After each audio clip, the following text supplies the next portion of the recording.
Hare Krishna. Welcome to the Braj Nights of the Renaissance 2018. I hope you're all geared up for participating in this year's Vrindavan Yatra, the Renaissance 2018. We are just 2 days away from landing into the Vrindavan Dham.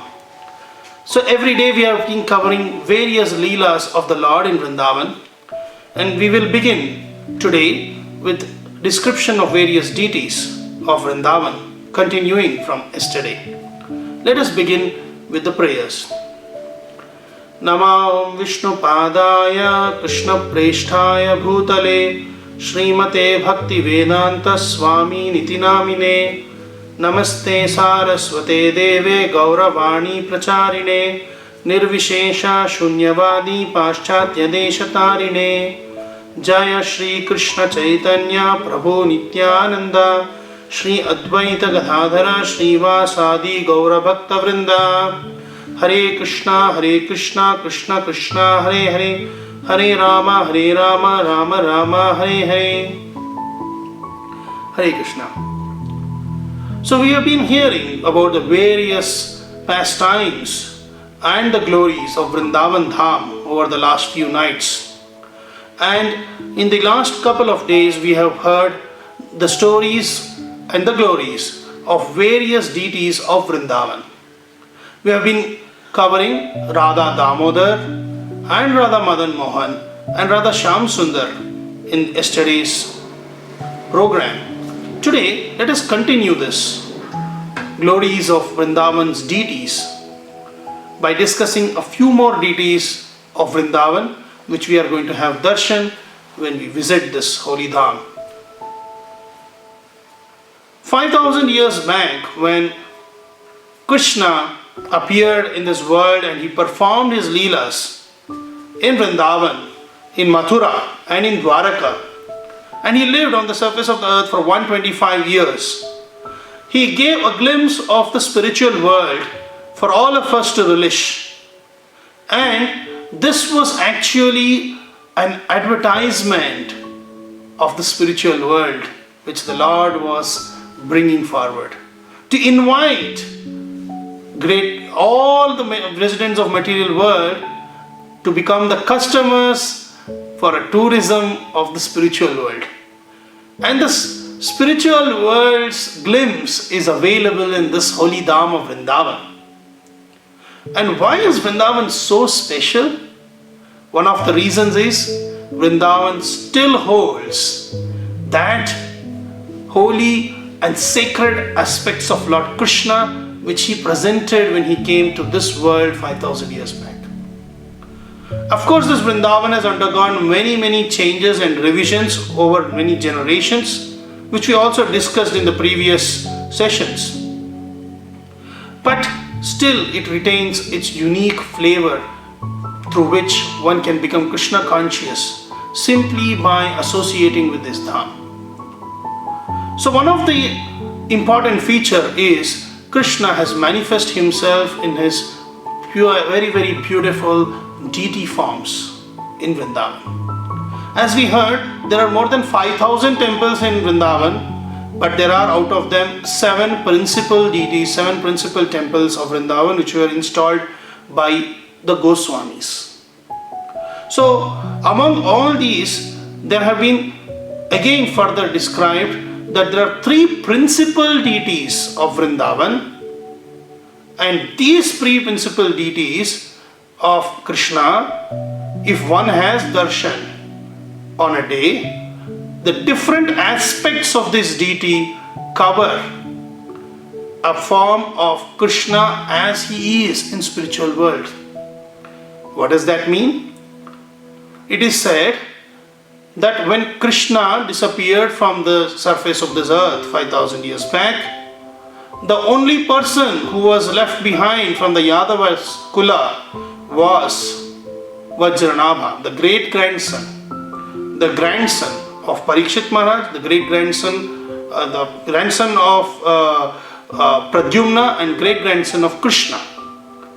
And he wanted to know how his great grandfather Krishna actually looked. So there was only one surviving person at that time who can give this information to Vajranabha. That was Queen Uttara. Queen Uttara was the wife of Abhimanyu, the mother of Parikshit. And she had witnessed Krishna personally when he was present. And so, with the help of Uttara Devi, Vajranabha decided to create a deity of Lord Krishna exactly according to the description of hers, of how he looked. So when the carving began according to the description given by Uttara Devi, first the Vajranabha got it made, one deity of Krishna, then Uttara was shown. She said, she looked from the head, from the lotus feet up to the head, and she said, oh, this deity's lotus feet is exactly the same as it was belonging to Krishna, but not the entire body. Then again the sculptors worked based on her description, and one more deity was made. And this time Uttara Devi said that the middle portion of the body of this deity, that is above the thighs and up to the neck, the thorax and the abdomen, the whole chest and the flanks, all these regions resembled exactly Krishna's, these deities. And then one more deity was carved, and this time by seeing that deity, Uttara Devi said, yes, the lotus face of this deity is exactly resembling Lord Krishna's actual face. So thus, 3 deities were carved which had different parts resembling exactly the deity of Krishna. And these 3 deities are Madan Mohan, which is resembling whose lotus feet resembles that of Krishna. And then we have Gopinath, whose middle portion resembles Krishna, and Govinda, whose lotus face resembles Krishna. So these are the 3 principal deities, and they were worshipped by the Goswamis of Vrindavan. And these deities are also specifically called or responsible for blessing a devotee on the path of devotional service in 3 aspects. Our devotional service is categorized in 3 different stages: Sambandha, Abhideya and Prayojana. Sambandha is that aspect which helps us to develop a relationship with Krishna. We all have an eternal relationship with Supreme Lord Krishna because we are His parts. Krishna says that we are all His amshas. And so we have forgotten our relationship. So if we have to re-establish our relationship, then we need Sambandha Jnana. We have to understand what is our relationship with Krishna. And this Sambandha Jnana is actually given by Diksha Guru, or the spiritual master who initiates us into the process of Krishna consciousness. And that potency for the Diksha Guru comes from the principal deity of Vrindavan of these 3, that is the Madan Mohan. So he is called the Sambandha Vigraha. He is responsible for giving the Sambandha Jnana, gives the relationship understanding. He blesses a devotee to get understanding about his relationship with the Supreme Lord Krishna. So one should worship Madan Mohan to get the relationship. Then there is Abhideya. What is Abhideya? Abhideya means process of devotional service. We have different processes of devotional service, beginning with chanting, hearing. We hear Shravanam, Kirtanam, Vishnu Smaranam, Padasevanam, Archanam, Vandanam, Dasyam, Sakhyam, Atmanivedanam. There are 9 different processes through which we execute devotional service. So once we realize that we have a relationship with God, we actually re-establish that by following a process. And that process is called Abhideya. So this Abhideya process, this Abhideya Adidevata is Govinda Devi. So Sri Govinda, Radha Govinda, is the one who actually blesses us to follow the process of devotional service very nicely. And he is also a representative of Shiksha Gurus, all the different Gurus or Vaishnavas who help us, who teach us how to follow devotional service, the process of devotional service. they are all blessed and represented by this deity, Shri Radha Govinda. So Shri Radha Govinda Dev is a very important deity. So let us discuss a little more about who is this Radha Govinda deity.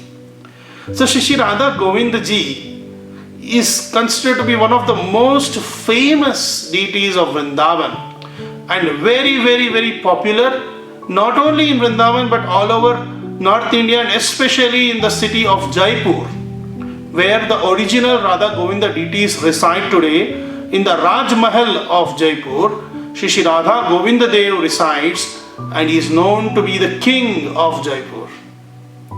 And this Sri Radha Govinda is treated exactly as a king, royally. And this was from the time of Raja Man Singh and Raja Jai Singh, who were the kings of Jaipur from the time of the Mughals. So, this Radha Govinda deities were transferred from Vrindavan to Jaipur when the tyrant king Aurangzeb attacked this temple. To save the deities, the Jaipur kings took Radha Govinda and brought them to their own palace and enthroned him as the king of Jaipur and ruled as his servants. So that is the greatness of Radha Govinda. So how was this Radha Govinda ji manifested? How did he manifest into Vrindavan? It's a very interesting story. When Sri Chaitanya Mahaprabhu visited Vrindavan and visited various places, he discovered different spots where Radha and Krishna used to meet. Radha Krishna used to meet in three different places at three different times of the day. So and those places were called the Yoga Pita, the place of union, the place where Radha and Krishna meet, a meeting place. And one of those places of the Yoga Pita is where the current Radha Govinda temple is existing in Vrindavan. So how it came to be? When Sri Chaitanya Mahaprabhu visited and discovered these Yoga Pits, he imparted this knowledge about Vrindavan to the 6 Goswamis of Vrindavan, headed by especially Rupa Goswami. So Sri Rupa Goswami, the leader of Chaitanya's disciples, because he was considered to have known what is Chaitanya Mahaprabhu's heart. Sri Chaitanya Manobishtham Stapitam Yena Bhutale Swayam Rupa Kadamahyam Dadati Swapadantikam. We pray to Rupa Goswami saying that Sri Chaitanya Manobishtham, he knows the heart of Chaitanya Mahaprabhu and he is giving that to the whole world. Stapitam Yena Bhutale, he is establishing this on this world. So this Rupa Goswami was instructed by Chaitanya Mahaprabhu to discover the places of Vrindavan and establish worship there. So one of those places was the Yoga Pit.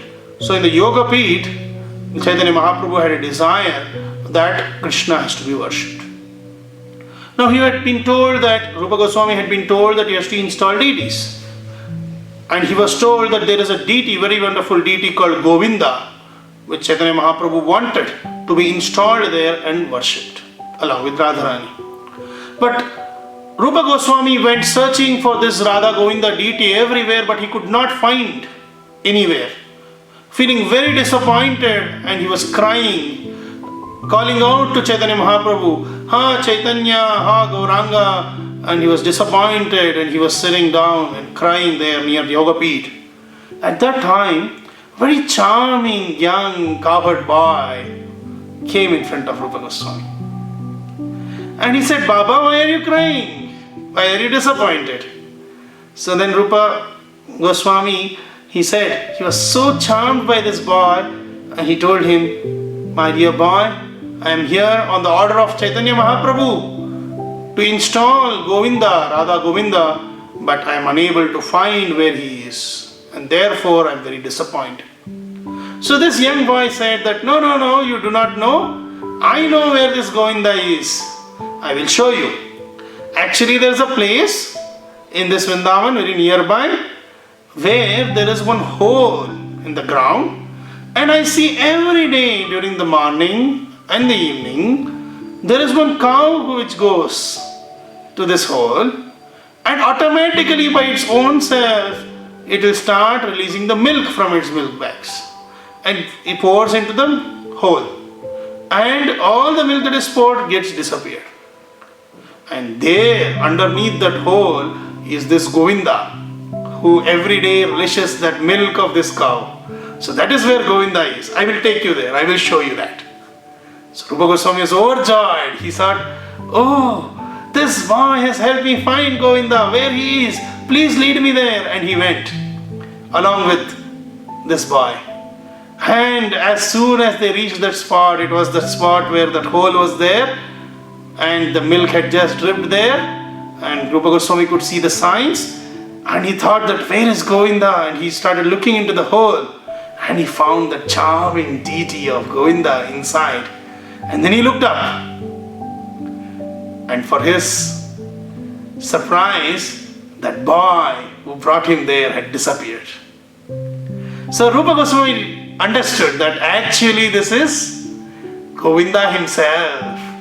That Govinda deity himself came out and he revealed himself to Rupa Goswami because he was in disappointment. So immediately Rupa Goswami was so gladdened. So he opened the hole, he took out the deity, bathed him and installed him and started worshipping him as Shri Radha Govinda Dev along with Radharani. So after this deity was installed of Radha Govinda by Rupa Goswami, he just established a very simple worship of the Lord in a very small temple. As you are aware, as we discussed yesterday, these Goswamis of Vrindavan had two principal projects. One is to discover the places of Vrindavan where Krishna performed pastimes and make them popular. And second, to explain the science and art of devotional service by writing authorized Vaishnava literature. And so they didn't have much time to do elaborate deity worship. So we heard the story of Sanatana Goswami and Madan Mohan, how Sanatana Goswami had just maintained Madan Mohan on a small crevice in a tree, and how his big temple was built later. So similarly, Rupa Goswami also didn't have much time to maintain the deity. So he had just kept this Govinda deity because Chaitanya Mahaprabhu wanted these deities to be installed and worshipped. So he had kept and he had made a very simple worship while he actually focused on writing the great literature and to plan how Krishna consciousness can be spread more and more. So the Radha Govinda deities for many years resided in small temple there. And later, Rupa Goswami was very, very famous because of his Vaishnava literature which he had written, and because of his great nephew, illustrious nephew, Jiva Goswami, who is said to be the greatest Vaishnava scholar of all times. He was so great that even the great king of Jaipur, king of the Mughals, Akbar himself recognized Jiva and Rupa Goswamis. And he wanted to come and have their blessings. And the Jaipur kings, the kings Maharaja Man Singh, they all became disciples, Vaishnavas and followers of Rupa Goswami. So when that was the case, when the Jaipur kings who were under Akbar, they all became impressed and devoted to Rupa Goswami. At that time, one of the other 6 Goswamis was Raghunatha Bhatta Goswami. We heard the story and life and pastimes of Raghunatha Bhatta Goswami in the series of our Braj nights. I'll not elaborate much into that. So this Raghunatha Bhatta Goswami, while Rupa Goswami was busy in his preaching, in his writing, he took charge of the worship of Radha Govinda. And under his direction, with the help of Raja Man Singh and his soldiers, this very, very magnificent temple, a very big temple was constructed for Radha Govindaji. This Radha Govindaji temple was so huge. It was 7-story high at that, during those age, a 7-story high red stone building built by the Jaipur king Maharaja Man Singh under the directions of Raghunatha Bhatta Goswami. And that huge temple was built and elaborate, glorious worship was going on in Vrindavan. And that worship was so glorious, the temple was so wonderfully decorated, so nicely illuminated that, and the height and the glory of the temple especially with respect to its stature, was so much that one could witness Radha Govindaji temple all the way from Agra. Agra, which is quite a distance from Vrindavan, one could witness Radha Govindaji temple from the Taj Mahal of Agra. That was the height of Radha Govinda temple. So after this temple was established during the time of Akbar, and during generations after generations the deities were worshipped, and Radha Govinda was blessing the people in the process of devotional service, because he is the Abhideya Vigraha, Abhideya Daiva. Then the time came and the generations passed from Akbar to Jahangir and then Shah Jahan, and then came Aurangzeb, the tyrant ruler. Once Aurangzeb was standing at his palace next to the Taj Mahal in Agra and looked out of the window, and he saw there was a lamp glowing almost like a star in a very long distance. And he witnessed this lamp glittering there, and he called his soldiers and said, "What is that lamp? What is that light I see at a distance towards Mathura?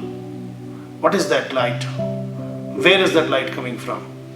Then he was told that that is the lamp, the glow of that lamp of the temple in Vrindavan of Radha Govinda temple, which is a very, very tall structure, very a glorious structure where the worship of Radha Govinda happens. On top of that, there is a lamp which is kept glowing. That is what you are witnessing.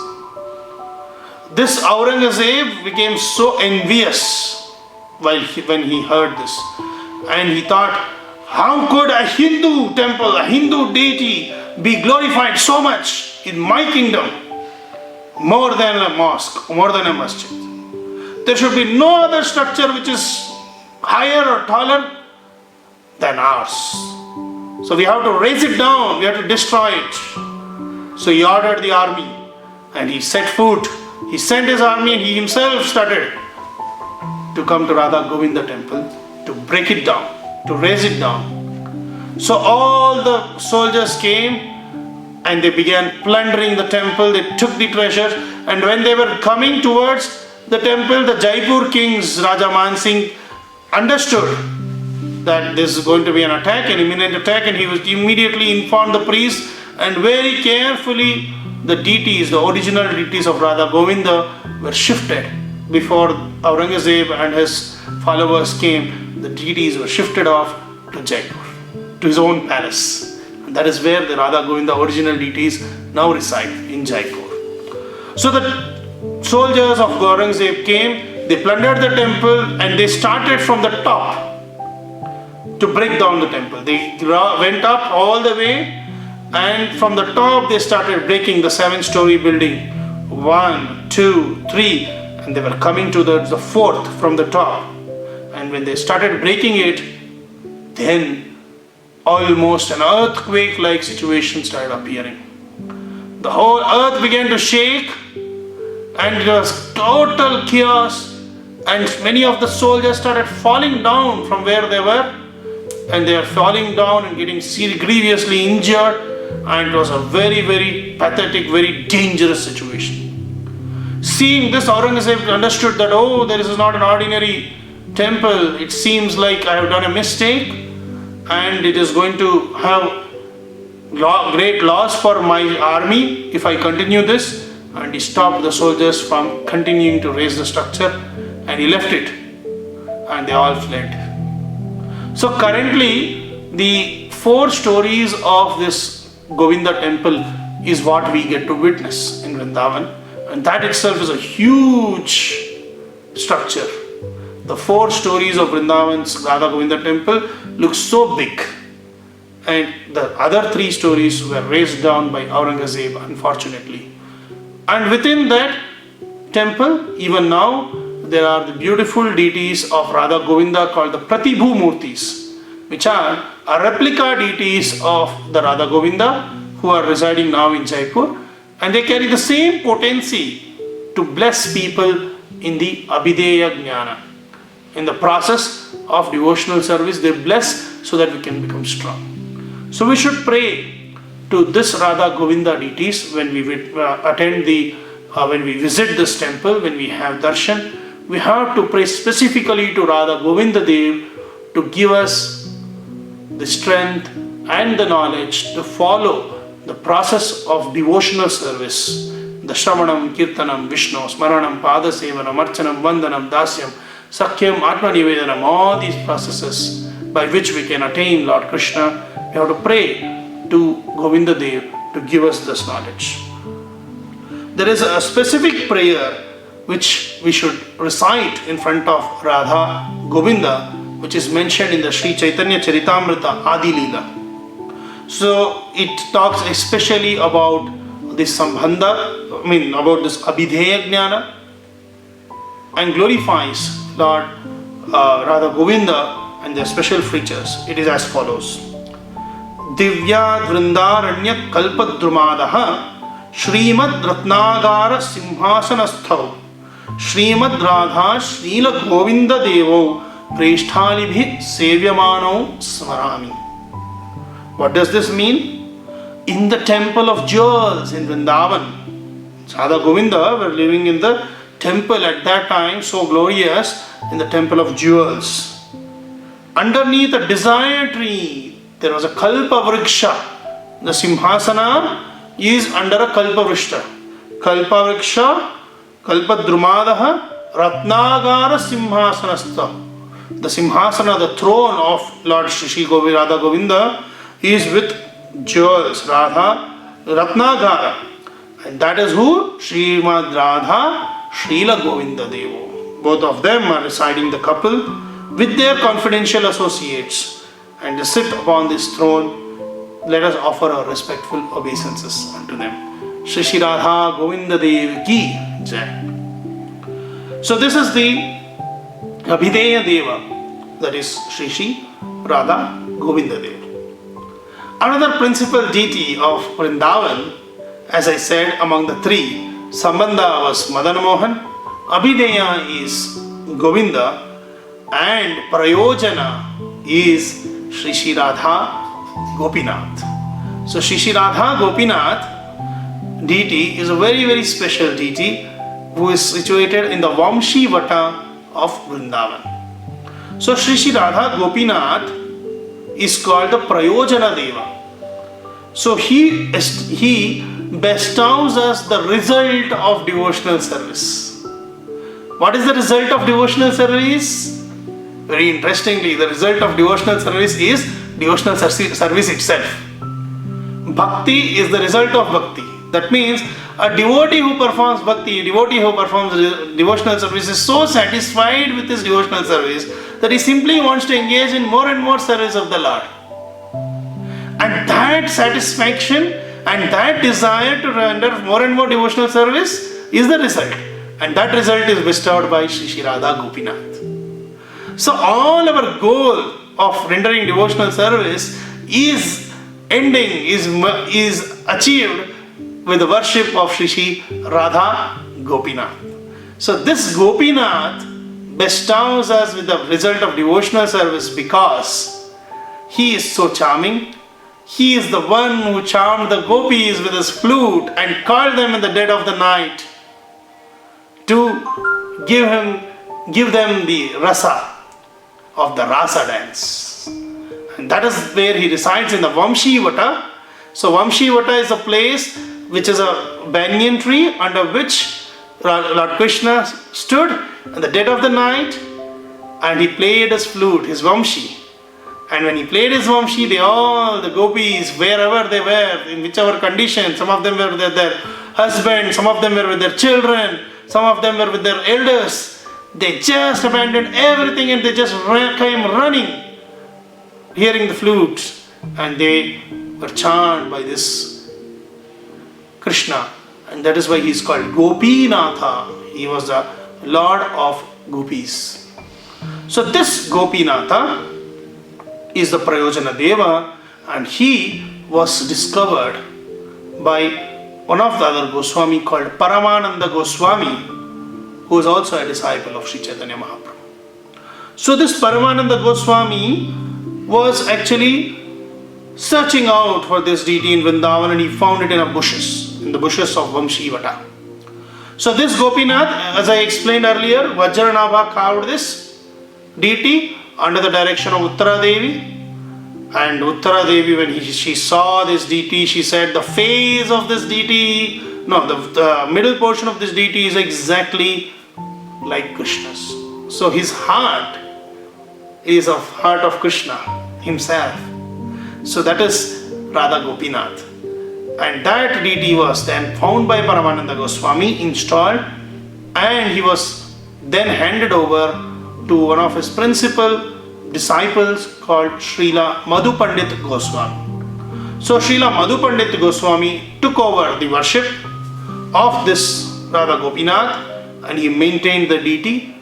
And even today, the descendants of this Madhu Pandit Das Goswami continue to worship Radha Gopinath in the Vamshivata temple.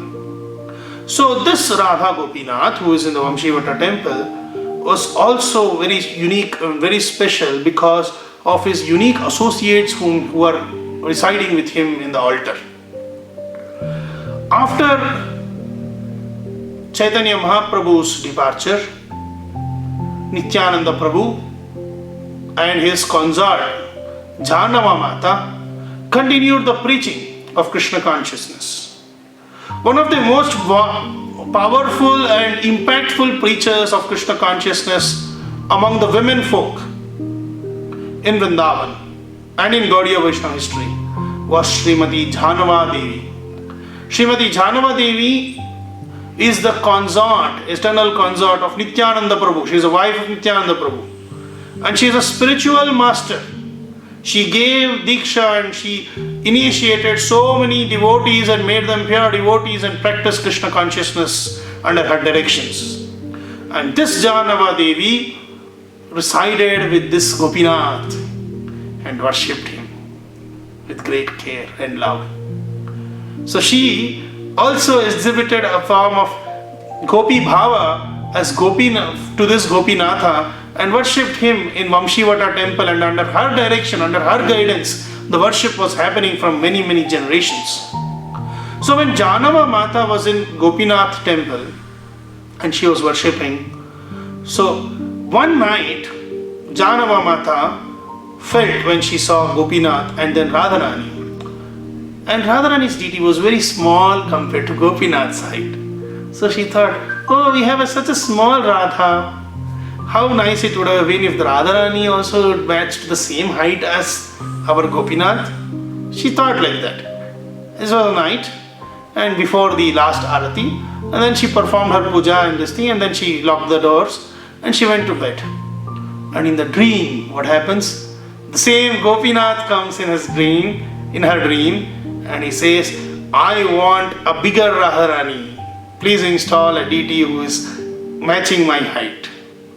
At the same time, again in a dream, Radharani herself comes, Radhika Devi comes, and she also says, just make a bigger deity of mine for Gopinath.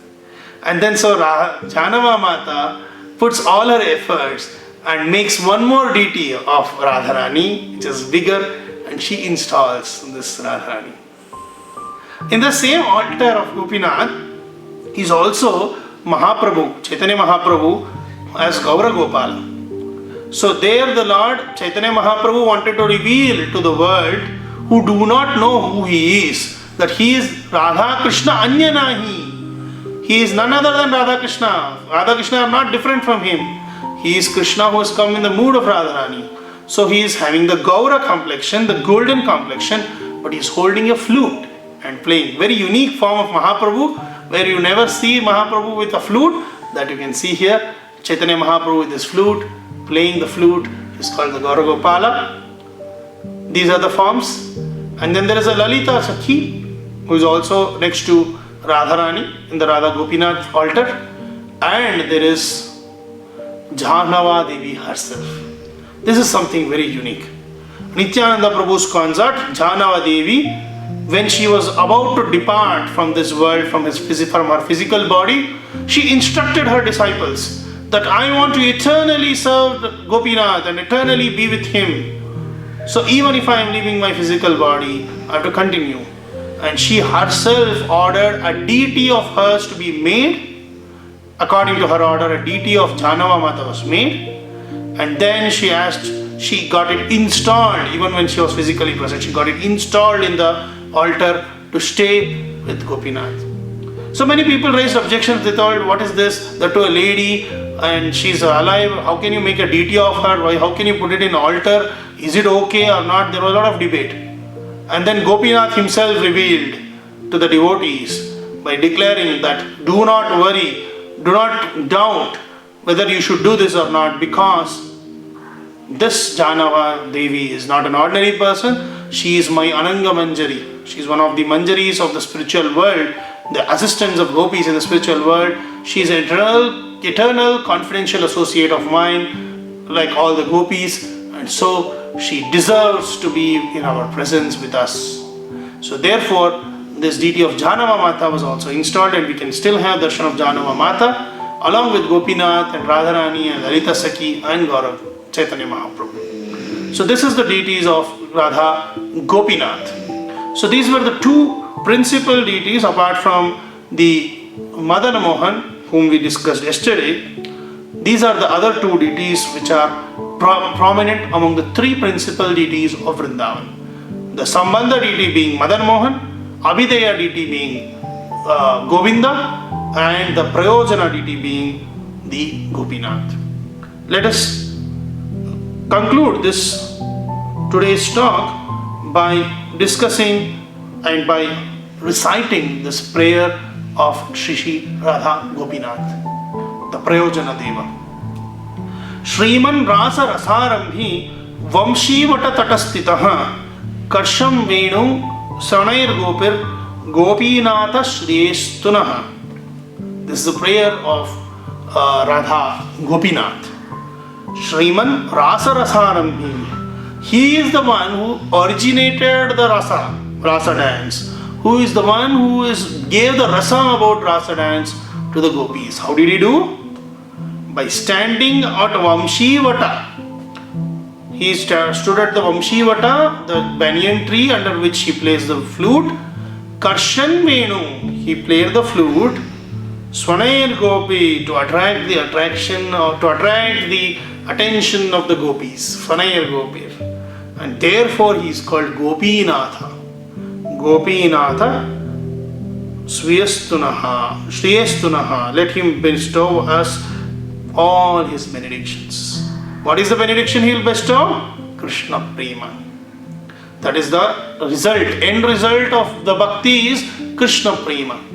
So when we begin the devotional service, we start with Shraddha. We do not know anything about Krishna consciousness when we began. Somehow somebody told us, some devotee told us, or some way we came to know that Hare Krishna mantra and chanting Hare Krishna mantra is good.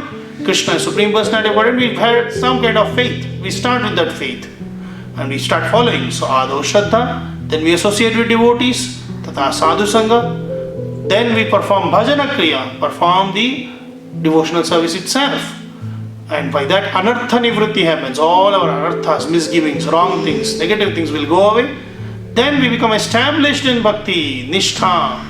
Then after nishtha comes the actual taste. Right now we don't have taste.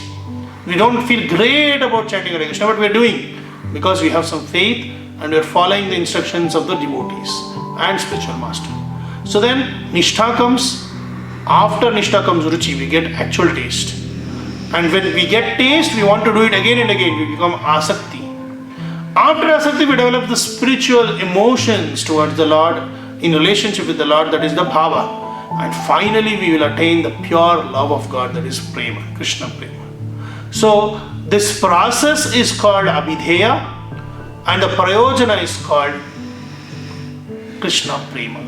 So, the abhideya devata is Rupa Goswami's Radha Govinda deity, who blesses us in following this process.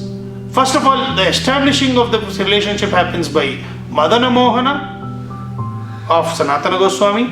Then Prayojana, the end result, is given by Gopinatha of Madhu Pandit Goswami. So we will stop here. Tomorrow we shall listen to a few more stories of the wonderful deities of Vrindavan which are to come, which will be the concluding session of this Braja Nights of Renaissance 2018. Hope you're all geared up for the Vrindavan Yatra of Renaissance 2018. See you there tomorrow again at Braja Nights. Hare Krishna.